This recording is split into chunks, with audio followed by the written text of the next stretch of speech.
দেখুন বন্ধুগণ, এই মুহূর্তে কী ঘটেছে আলিপুরদুয়ার ফালাকাটা ব্লকের 6 মাইল মুন্ডাপাড়া রাস্তাতে। দুই সাইডে কিন্তু জায়গা, ফালাকাটা জায়গা রোডের 6 মাইলে এই মুহূর্তে কিন্তু গাড়ি বন্ধ রেখেছে। এখানে সাধারণ পাবলিকের ক্ষোভ রয়েছে।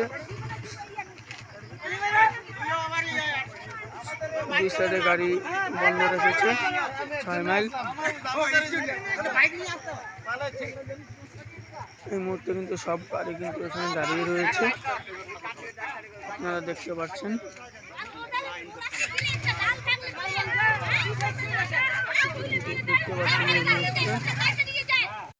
দেখুন বন্ধুগণ, এই মুহূর্তে কী ঘটেছে আলিপুর